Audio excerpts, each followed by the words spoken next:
Hi everyone, welcome to our channel. నేను మీ యాంకే సరిత. ఈరోజు మనతో పాటు సీనియర్ జర్నలిస్ట్ దాము బాలాజీ గారు ఉన్నారు. ఆయనతో మాట్లాడతాం. నమస్తే సార్. నమస్తే. జగన్కి సౌభాగ్యమ్మ, వివేకానంద్ భార్య సౌభాగ్యమ్మ లెటర్ రాయడం జరిగింది. ఆ లెటర్లో ఏం రాసి ఉంటుంది? సడన్గా ఈ ఎలక్షన్స్ టైంలో ఆయనకి లెటర్ రాయాల్సిన అవసరం ఏమి వచ్చి ఉంటుంది మీ మాటల్లో? వివేకానంద రెడ్డి హత్య గత 5 ఏళ్లుగా రాష్ట్రాన్ని వేధిస్తుంది. ఇది ఎప్పటికి కూడా ఎప్పటికప్పుడు ఫ్రెష్గా దాన్ని బతికిస్తూనే ఉన్నారు. నిజానికి దాని మీద తేల్చాల్సిన సిబిఐ ఏమో తేల్చట్లే, కోర్టుల్లో ఏమో తేల్చట్లేదు. కానీ రాజకీయంగా దాన్ని విపరీతంగా దాన్నేమంటారు, రుద్ది అరగదీస్తున్నారనమాట. నిజానికి ఎవరు చంపారనేది ప్రజలకు సమస్యే కాదు. అది ఎవరిని చంపారనేది తేల్చాల్సింది ఇన్వెస్టిగేటివ్ ఏజెన్సీలు, కోర్టులు. ఆ పని అవి చేసేసి ఉంటే అసలు ఇబ్బందే ఉండేది కాదు. అవి చేయట్లేదు. చేయకపోవడం వల్ల ఏమవుతుందంటే రాజకీయంగా దీన్ని వాడుకోవడానికి ఇటు ఇరువైపులా కూడా తీవ్రంగా ట్రై చేస్తున్నారు. 2019 మార్చ్ 15న ఆయన చనిపోయారు, ఆయన్ని చంపేశారు. ఆ టైంలో జగన్ దాన్ని బ్రహ్మాండంగా వాడుకున్నాడు. చంద్రబాబు వర్గీయులే చంపారు, చంద్రబాబే చంపించాడని పెద్ద ఎత్తున ప్రచారం చేసి నారాసుర రక్త చరిత్ర పేరుతో బుక్ కూడా వేసి దాన్ని ఉపయోగించుకున్నారు. ఆ తర్వాత దాన్ని ఎప్పటికప్పుడు లైవ్లో ఉంచుతూ వస్తుంది తెలుగుదేశం మీడియా. తెలుగుదేశం దాన్ని తమకు అనుకూలంగా ఉపయోగించుకోవాలని ప్లాన్ చేస్తుంది. తెలుగుదేశానికి లక్కీగా సునీత, షర్మిల కలిసి వచ్చారు. అప్పట్లేమో 2019లో షర్మిల దాని మీద మాట్లాడలేదు, సైలెంట్గా ఉంది. సునీత ఏమో జగన్ వెర్షన్కే అనుకూలంగా మాట్లాడింది. చంద్రబాబు చంపించాడని సునీత మాట్లాడింది. ఇప్పుడేమో సునీత, షర్మిల ఇద్దరు కూడా అవినాష్ రెడ్డి హంతకుడు, అవినాష్ రెడ్డి చంపించాడు, హంతకుడికి రక్షణ ఇస్తున్నాడు జగన్, సో జగన్ని దించేయండి అని పిలిపిస్తున్నారు. అంటే తమ ఇంటి సమస్యను రాష్ట్ర సమస్యగా చేస్తున్నారు. నిజానికి అది రాష్ట్ర సమస్య కాదు, అయినా దాన్ని రాష్ట్ర సమస్యగా చేసి అప్పట్లో జగన్ ఉపయోగించుకున్నాడు. ఇప్పుడు తెలుగుదేశం అండ్ సునీత, షర్మిల దాన్ని తమకు అనుకూలంగా ఉపయోగించుకోవాలనేది ప్లాన్ చేస్తున్నారు. ఈ క్రమంలో సౌభాగ్యమ్మ అంటే ఎవరు? వివేకానంద రెడ్డి ముందు భార్య. వివేకానంద రెడ్డికి 2 భార్యలు. సౌభాగ్యమ్మ మొదటి భార్య. అది అరేంజ్డ్ మ్యారేజ్. ఆమె తన బంధువుల అంటే మామ కూతురే ఆమె. సో అలాగే చిన్నప్పుడు అరేంజ్ చేశారు. ఆమెకు 2 బ్రదర్స్ ఉన్నారు. ఒకరేమో శివప్రకాష్ రెడ్డి, ఇంకొకరు నర్రెడ్డి రాజశేఖర్ రెడ్డి. సౌభాగ్యమ్మ వివేకానంద రెడ్డి కూతురు, సింగిల్ ఆమె, ఒకే కూతురు సునీతారెడ్డి. ఆమెను తన బావమరిదైన నర్రెడ్డి రాజశేఖర్ రెడ్డికి ఇచ్చి పెళ్లి చేశారు. సో ఈ కాంటెక్స్ట్లో వాళ్ళిద్దరి మధ్య గ్యాప్ వచ్చింది. సునీత సౌభాగ్యమ్మకు వివేకానంద రెడ్డికి. వివేకానంద రెడ్డి ఇంకొక పెళ్లి చేసుకున్నాడు. ఆమె షమీం ఆమె పేరు. వాళ్ళకి 2006 ప్రాంతంలో షమీం పరిచయం అయింది వివేకానంద రెడ్డికి. 2008 ప్రాంతంలో వివేకానంద రెడ్డి ఆమెకు ప్రపోజ్ చేశాడు. 2010లో వాళ్ళ పెళ్లి జరిగింది. ఆ టైంలో ఇక్కడే వాళ్ళ బావే, షమీం వాళ్ళ బావ షేక్ బాషా, అతను కాజాగా తనే ఉండి వీళ్ళిద్దరు పెళ్లి జరిపించాడు. ఆ టైంలో వివేకానంద రెడ్డి అక్బర్ అనే పేరు, అక్బర్ మహమ్మద్ అనే పేరు కూడా తను మార్చుకొని నికా జరిపించారు. ఆ తర్వాత 2013లో షెహన్షా అనే కొడుకు పుట్టాడు.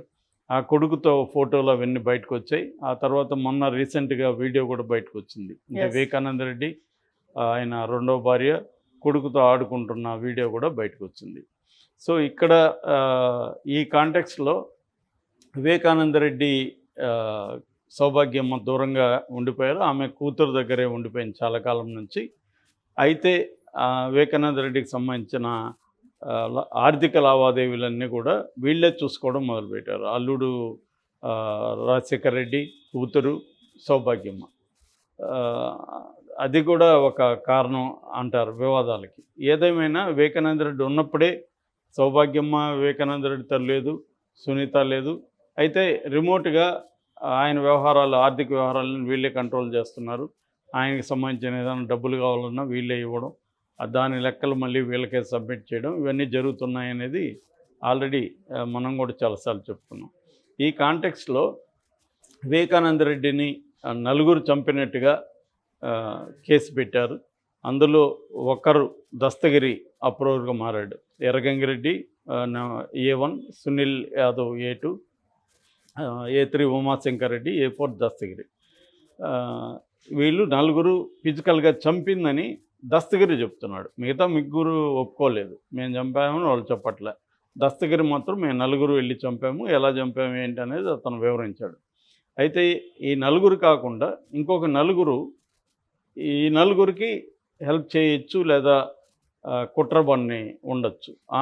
ఆ నలుగురు ఎవరంటే A5 Devireddy Shivashankar Reddy, A6 Gajjala Uday Kumar Reddy, A7 YS Bhaskar Reddy, A8 Avinash Reddy. Avinash Reddy Bhaskar రెడ్డిలు భారతరెడ్డి తరపున జగన్కి బంధువులు అవుతారు. సో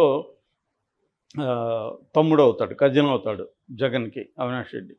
వివేకానంద రెడ్డి ఒకప్పుడు వైఎస్ దగ్గర ఉన్నారు, వైఎస్తో ఉన్నారు, వైఎస్కు తమ్ముడు ఆయన పులివెందల తాలూకాలో ఉన్నాడు. లయన్స్ క్లబ్లో ఉన్నప్పటి నుంచి కూడా పులివెందల్లోనే ఆయన సమితి ప్రెసిడెంట్ దగ్గర నుంచి స్టార్ట్ అయ్యి వ్యవసాయ శాఖ మంత్రి వరకు ఆయన జర్నీ జరిగింది కాంగ్రెస్లో. సో ఆ తర్వాత ఆయన జగన్ పార్టీ పెట్టినాక జగన్కి యాంటీగా కాంగ్రెస్ ఆయన ఉపయోగించుకుంది. ఆయన కూడా మినిస్టర్ ఇస్తారని చెప్పి ఆశపడి విజయమ్మకు పోటీ చేశాడు. ఆ తర్వాత మళ్ళీ కాంగ్రెస్ పడిపోయిందాక మళ్ళీ జగన్తో వచ్చాడు. జగన్ కూడా ఆయన చేరదీశాడు. సో ఎమ్మెల్సీగా పోటీ చేస్తే ఎమ్మెల్సీగా ఓడిపోయాడు ఆయన. ఎమ్మెల్సీగా ఎవరు ఓడించారు? వీళ్ళే ఈ దేవిరెడ్డి శివశంకర్ రెడ్డిని ఎమ్మెల్సీగా అనుకున్నారు, భాస్కర్ రెడ్డి, అవినాష్ రెడ్డి. కానీ ఈయనకి ఇవ్వకుండా వివేకానంద రెడ్డికి ఇవ్వడం వల్ల వీళ్ళే ఓడించారు అనేది ఇప్పుడు సునీత చెప్తున్న వెర్షను. ఆ తర్వాత ఆయన రాజకీయాల్లో పెద్ద యాక్టివ్గా లేరు. సో 2014లో అవినాష్ రెడ్డికి ఎంపీగా టికెట్ ఇచ్చాడు జగన్. అప్పుడు కూడా ఈయనేమీ అబ్జెక్ట్ చేయలేదు, చేసినట్టు ఎక్కడా వార్తలు కానీ ఏమి రాలేదు. తర్వాత 2019లో ఇచ్చాడు. అప్పుడు కూడా ఈయన అబ్జెక్ట్ చేసినట్టు పబ్లిక్ డొమైన్లో ఏమీ లేదు. లేకపోగా ఈయన ప్రచారం చేసినట్టయితే పబ్లిక్ డొమైన్లో ఉంది. అది అందరూ కూడా చెప్తున్నారు. ఎవరు? అవినాష్ రెడ్డికి ప్రోగా ఈయన వెళ్ళి ప్రచారం చేశాడు.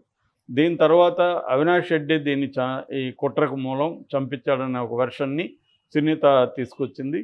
ఈ సునీత వెర్షన్ని సిబిఐ కూడా తీసుకొచ్చింది. సిబిఐలో ముందు సుధా అనే ఒక ఆమె ఐఓ ఇన్వెస్టిగేటింగ్ ఆఫీసర్ కూడా ఉంది. తర్వాత రామ్ సింగ్ వచ్చాడు. రామ్ సింగ్ వచ్చిన తర్వాత ఈ వెర్షన్లోకి వెళ్ళారు. రామ్ సింగ్ని చంద్రబాబే మేనేజ్ చేశాడనేది వైసీపీ వాళ్ళ ఆరోపణ. ఏదేమైనా ఈ 8 మంది మీద ఇప్పుడు కేసు నడుస్తుంది. ఈ కాంటెక్స్లో ఇప్పుడు సునీత నాకు కోర్టుల్లో న్యాయం జరగట్లేదు కాబట్టి నేను ప్రజా కోర్టులో తేల్చుకుంటాను రంగంలోకి వచ్చింది. ఇదే కాంటెక్స్లో షర్మిల తెలంగాణకి గుడ్ బై చెప్పి ఆంధ్రాకి వెళ్ళి అక్కడ కాంగ్రెస్లో చేరి కాంగ్రెస్ రాష్ట్ర అధ్యక్షురాలిగా ఉంటూ అక్కడ ఆమె పోటీ చేస్తుంది కడపలో వైఎస్ అవినాష్ రెడ్డికి వ్యతిరేకంగా.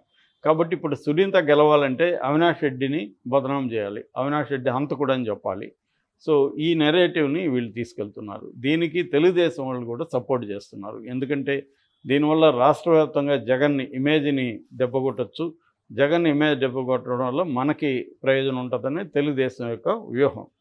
సో దీనికి షర్మిల సునీత ఉపయోగపడుతున్నారు. అక్కడ లోకల్గా ఉండే తెలుగుదేశం నాయకులు కూడా బీటెక్ రవి లాంటి వాళ్ళు ఉపయోగపడుతున్నారు. మరోవైపు దీంట్లో అప్రూవర్గా మారి నేను ఎలా హత్య చేశానని అతనే ఓపెన్గా చెప్పిన దస్తగిరి కూడా ఎన్నికల్లో పోటీ చేస్తున్నాడు. సో ఈ నేపథ్యంలో సౌభాగ్యం ఒక లెటర్ రాసింది బహిరంగ లేఖ. అదేంటంటే డాక్టర్ వైఎస్ రాజశేఖర రెడ్డి కుమారుడు ఆంధ్రప్రదేశ్ రాష్ట్ర ముఖ్యమంత్రి స్థానంలో ఉంటూ రాష్ట్ర రాజకీయాలను ప్రభావితం చేస్తున్న జగన్మోహన్ రెడ్డికి మీ చిన్నమ్మ సౌభాగ్యమ్మ ఆవేదనతో రాస్తూ తెలియజేయనది అని రాస్తూ ఆమె ఏం చెప్తుందంటే, నువ్వు 2009లో మీ తండ్రిని కోల్పోయినప్పుడు ఎంత ఆవేదన చెందావో 2019లో తన తండ్రిని కోల్పోయినప్పుడు సునీత కూడా అంత ఆవేదన చెందింది. అది నువ్వు అర్థం చేసుకోవాలి. అయితే మాకు అన్నిటికంటే ఆవేదన కలిగించే విషయం మన కుటుంబంలోని వారి హత్య చేయించడం. అది చాలా బాధగా ఉంది. వాళ్ళకి నువ్వు రక్షణగా ఉంటున్నావు, అది మమ్మల్ని చాలా బాధిస్తుంది. మీ మీడియా కావచ్చు, సోషల్ మీడియా కావచ్చు, మీ ప్రతినిధులు కావచ్చు, వీళ్ళందరూ కూడా వివేకానంద రెడ్డిని చాలా హేళనగా, చాలా నీచంగా ప్రొజెక్ట్ చేస్తున్నారు. అది మాకు చాలా బాధగా ఉంది. అట్లాగే సునీతను, షర్మిలను కూడా మీ మీడియా చాలా నీచంగా చేస్తుంది. ఒక బాధతో ఉన్న కూతురుని ఇలా మీరు చేయడం కరెక్టా? నీకు ఇది తగునా అని ఆమె ప్రశ్నించింది. అట్లాగే ఒక రాష్ట్ర ముఖ్యమంత్రిగా అయినా నీ కర్తవ్యం ఏమిటి? హంతకుల్ని కాపాడడం నీ కర్తవ్యమా? బాధితుల వైపు నిలవాలి కదా అని ఆమె ప్రశ్నించింది. సో ఇప్పుడు నువ్వు అటువంటి ఒక హత్యకు కారణమైన వ్యక్తికి నువ్వు టికెట్ ఇచ్చావు, నామినేషన్ కూడా అయిపోయింది. ఇప్పుడైనా అంతిమంగా అయినా నువ్వు ఒకసారి ఆలోచించు. ఇది దుశ్చర్య, నువ్వు చేసింది దుశ్చర్య, దీన్ని నేను ప్రశ్నిస్తున్నాను. ఇప్పటికైనా న్యాయం ధర్మం వైపు నిలబడు, చివరి ప్రయత్నంగా నిలబడు. ఒక ముఖ్యమంత్రిగా నువ్వు రాగద్వేషాలకి అతీతంగా నేను ముఖ్యమంత్రిగా పనిచేస్తానని ప్రమాణం చేసి వచ్చావు. ఇప్పటికైనా నువ్వు ధర్మం వైపు, న్యాయం వైపు నిలబడాలని నేను ఆవేదనతో అడుగుతున్నాను, వేడుకుంటున్నాను. ఇట్లు నీ చిన్నమ్మ సౌభాగ్యమ్మ అనేది ఆమె ఉత్తరం. ఆమె చేతి వ్రాతతో ఉన్న ఉత్తరమే చూశాను నేను. సో అక్కడక్కడ చిన్న చిన్న కొట్టివేతలు కూడా ఉన్నాయి. సో ఇది ఆమె ఆవేదనతో రాసింది. ఆమె ఆవేదనని అర్థం చేసుకోవచ్చు. ఎందుకంటే తన భర్తను కోల్పోయింది. కూతురు న్యాయ పోరాటం చేస్తుంటే కూతురు మీద, భర్త మీద కూడా వాళ్ళు చేస్తున్నారు. అయితే ఇది అంత రాజకీయం అయిపోయినప్పుడు ఈ ఆవేదన అనే దానికి విలువ ఎంత ఉంటుంది అనేది కూడా ఇదే. ఎందుకంటే రాజకీయంగా కాకుండా దీన్ని లీగల్గా మేము తేల్చుకుంటాం అంటే అది వేరే వ్యవహారం. ఇక్కడ జగన్ కాపాడుతున్నాడంటే అర్థం ఏమిటి? సిబిఐ కేసు ఇది. సిబిఐని జగన్ ఇన్ఫ్లుయెన్స్ చేస్తున్నాడనే కదా అర్థం. సిబిఐ ఎవరి చేతిలో ఉంది? మోడీ చేతిలో ఉంది. మరి మోడీని జగన్ ఇన్ఫ్లుయెన్స్ చేస్తున్నాడనే కదా వీళ్ళు ఆరోపిస్తున్నారు. మరి ఇక్కడ విచిత్రం ఏమంటే తెలుగుదేశం ఏమో బీజేపీతో కూటమి కడుతుంది, జగన్ ఏమో బీజేపీ కూటమికి వ్యతిరేకంగా ఉన్నాడు. మళ్ళీ జగన్ ఏమో మోడీని ఇన్ఫ్లుయెన్స్ చేసి ఈ కేసును ఆపిస్తున్నారని మళ్ళీ తెలుగుదేశం వాళ్ళే చెప్తున్నారు. మరి జగన్కి సపోర్ట్ చేస్తున్న మోడీతో మీరెందుకు పొత్తు పెట్టుకున్నారు అనేదానికి ఆన్సర్ లేదు. సో ఇక్కడ విచిత్రమైన రాజకీయాలు జరుగుతున్నాయి ఆంధ్రప్రదేశ్లో. ఈ కాంటెక్స్లో ఈ లెటర్ ఏమాత్రం ప్రభావితం చూపిస్తుంది అనేది మనం చూడాలి.